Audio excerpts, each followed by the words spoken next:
সবটাই এখন সবাই তাকিয়ে বিকাশ ভবনের দিকে, কারণ আইনি প্রক্রিয়ার বিষয় রয়েছে। সেই আইনি প্রক্রিয়ার সঙ্গে সঙ্গে আলোচনার প্রক্রিয়া রয়েছে।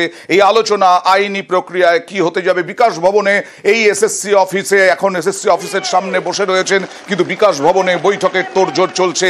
এখান থেকে চাকরিহারারা যাবেন বিকাশ ভবনে। কজনের প্রতিনিধি আসছেন, কি বৃত্তান্ত, সবটা জানবো প্রতিনিধি অভিজিতের কাছ থেকে।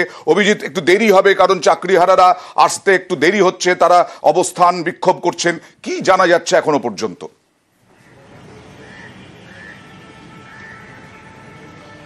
অয়ন, এখনো পর্যন্ত যেটুকু জানা যাচ্ছে যে শিক্ষামন্ত্রী ব্রাত্য বসু, এসএসসি চেয়ারম্যান সহ যে বৈঠক, তাদের সঙ্গে চাকরিহারা শিক্ষক শিক্ষিকা অশিক্ষক কর্মচারী যাদের যে বৈঠক হওয়ার কথা, সেই বৈঠক কিছুটা দেরি হচ্ছে। কারণ একদিকে স্কুল সার্ভিস কমিশনের সামনে সেখানে আন্দোলন চলছে, সেখানে অবস্থান বিক্ষোভে সামিল হয়েছেন একদল চাকরি প্রার্থী। প্রাথমিকভাবে যেটা জানা গেছিল যে 8 জন আসবেন, এখন যেটা জানা যাচ্ছে যে 12 জন প্রতিনিধি আসবেন। বিভিন্ন যে যোগ্য শিক্ষক শিক্ষিকাদের পক্ষ থেকে 8 জন এবং 4 জন অশিক্ষক কর্মচারীদের পক্ষ থেকে 4 জন, এই মোট 12 জন আসবেন। এবং সেখানে রাজ্যের পক্ষ থেকে শিক্ষামন্ত্রী ব্রাত্য বসু তিনি জানাবেন যে কি কি পদক্ষেপ গ্রহণ করা হচ্ছে। পাশাপাশি চাকরিহারা শিক্ষকরা তারা বলবেন যে তাদের যে কি কি সমস্যা এবং সবটাই যেন সুপ্রিম কোর্টে যে রিভিউ পিটিশন করতে চলেছে রাজ্য, সেখানে কি কি বক্তব্য রাখতে হবে বা রাখা উচিত, সেই গোটা বিষয়টা নিয়েই পর্যালোচনা বৈঠক হবে। এবং সেখানে শিক্ষামন্ত্রীর পক্ষ থেকেও যেটা জানানো হতে চলেছে যে রাজ্য সর্বতোভাবে পাশে থাকছে এই চাকরিহারা শিক্ষক শিক্ষিকা অশিক্ষক কর্মচারীদের পাশে। অন্যদিকে কসবার ঘটনার বিচার বিভাগীয় তদন্ত নিয়েও চাকরিহারারা তারাও দাবি তুলবেন। তবে কিছুটা দেরি হচ্ছে এই বৈঠক, কারণ একদিকে কলকাতা শহরের বিভিন্ন প্রান্তে চূড়ান্ত ট্রাফিক জ্যাম এবং একই সঙ্গে সল্টলেকে চাকরিহারা শিক্ষক শিক্ষিকাদের তাদের যে আন্দোলন চলছে। দেখা যাক, তুমি যেমন বাইরে রয়েছে তেমনি যেখানে মিটিং হবে সেইখানটা, যেখানে বৈঠক হবে সেইখানে এই মুহূর্তে সোমরাজ রয়েছেন আমার সেইখান থেকে ফোনে। সোমরাজ, গতকাল ব্রাত্য বসু শিক্ষামন্ত্রী তিনি বারবার এই কথা বলেছেন যে সরকার পাশে আছে, কিন্তু যেহেতু সুপ্রিম কোর্টের রায়, আইনি প্রক্রিয়া চলছে, সেই আইনি প্রক্রিয়ার মধ্যে আলোচনার প্রক্রিয়াও চালিয়ে যেতে হবে, তাতে হয়তো কিছুটা অপেক্ষা করতে হবে। আজই সব সিদ্ধান্ত হয়ে যাবে এরকমটা তো নয়। কতটা বোঝাতে পারবে বলে মনে করছে শিক্ষা দপ্তর এবং এসএসসি এই চাকরিহারাদের? দেখো, আমরা তোমাদের প্রথমেই যে আপডেটটা জানিয়ে রাখি, শিক্ষামন্ত্রী, এসএসসি চেয়ারম্যান, মধ্যশিক্ষা পর্ষদের সভাপতি, তারা এখন সবাই অপেক্ষা করছেন এসএসসির যারা চাকরিহারা। সঙ্গে থাকো।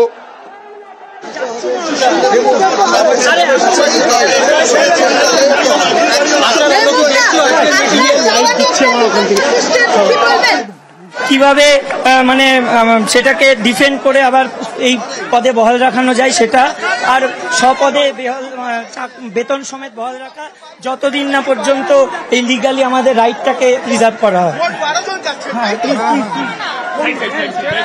12 জন যাচ্ছেন চাকরিহারারা, প্রতিনিধি শিক্ষক অশিক্ষক কর্মী মিলে 12 জন এই মুহূর্তে যাচ্ছেন চাকরিহারা 12 জন যাচ্ছেন বিকাশ ভবনের বৈঠকে। শিক্ষামন্ত্রীর সঙ্গে বৈঠক, এসএসসি চেয়ারম্যানও উপস্থিত থাকবেন।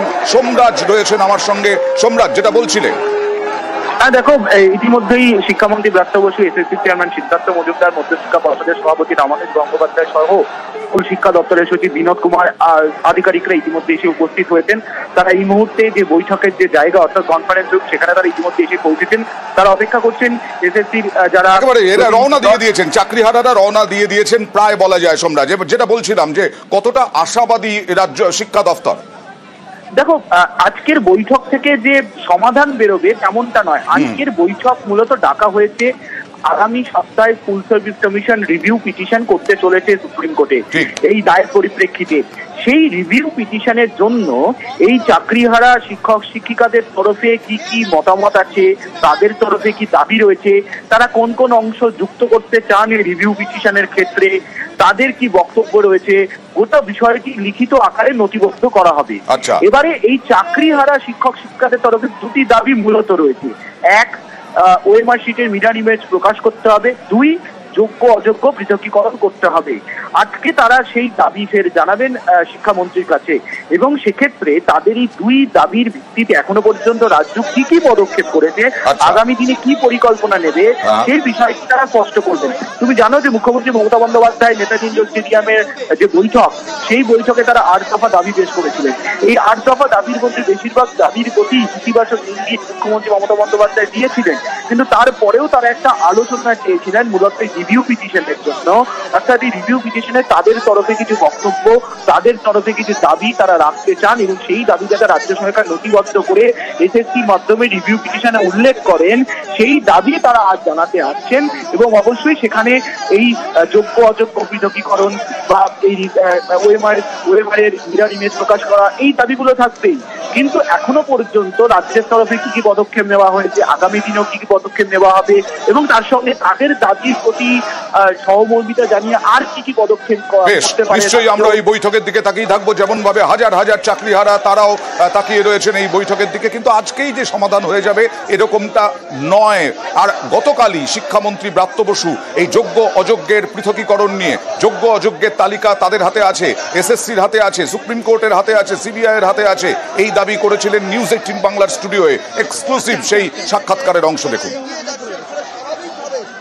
যোগ্য অযোগ্য সিবিআই বাছাই করেছে।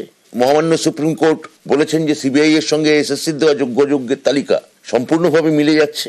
তাহলে যোগ্য অযোগ্যের তালিকা সিবিআই জানে, এসএসসিও জানে। মহামান্য বিচারক দেবাংশু বসাক তার ডিভিশন বেঞ্চও স্পষ্টভাবে উল্লেখ করেছেন তার রায়ে যে হ্যাঁ, যোগ্য অযোগ্য এখানে একটা তালিকা আছে, যদিও সেই তালিকা সন্দেহের ঊর্ধ্বে নয়, অন্য কথা, কিন্তু যোগ্য অযোগ্য তালিকা একটা আছে এবং সেটা সুপ্রিম কোর্টও জানে।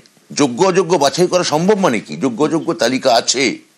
এবার ওরা যদি দাবি করেন সেটা আমি আইনি পরামর্শ নেব।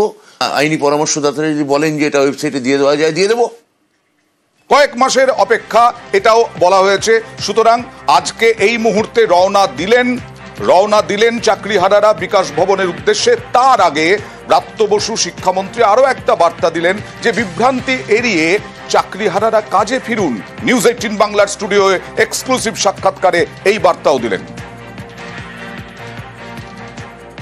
আপনি যে কর্মক্ষেত্রে যদি না যান ক্রমাগত, তাহলে তো আপনার কর্মক্ষেত্রের থেকে আপনার পজিশন কমে। আপনি যতই আইনিভাবে থাকুন, আপনার হাতে অ্যাপয়েন্টমেন্ট লেটার থাকতে পারে, আপনার হাতে অমুক থাকতে পারে, তমুক থাকতে পারে, কিন্তু আপনি যখন যান না, তখন কি হয়, আপনি যে কর্মক্ষেত্রে কাজ করেন সেখান থেকে আপনার বিলঙ্গিং কমে। আমরা তো আইনি মানে আবেদন করব, ক্লারিফিকেশন মানে আমরা ব্যাখ্যা চাইব, বা রিভিউ পিটিশন মানে পুনর্বিবেচনা করতে বলবো। সেখানে মহামান্য কোর্টে নিশ্চয়ই একটা কোনো অবজারভেশন থাকবে যে কারা কি বললেন, কারা কি করলেন। সেখানে ওরা যদি ক্লাস নেন, আমার ধারণা ওদের ক্ষেত্রেই সুবিধা হবে। আর চাকরিহারারা এর পরিপ্রেক্ষিতে কি বলছেন দেখুন। আমাদের কর্মক্ষেত্রে বর্তমান পজিশনটা কোথায় সেটা একটু আমরা ভেবে পাইনি তো। কারণ সুপ্রিম কোর্টে যখন রায় হয় তখন থেকে তো আমাদের চাকরিটা বাতিল হয়।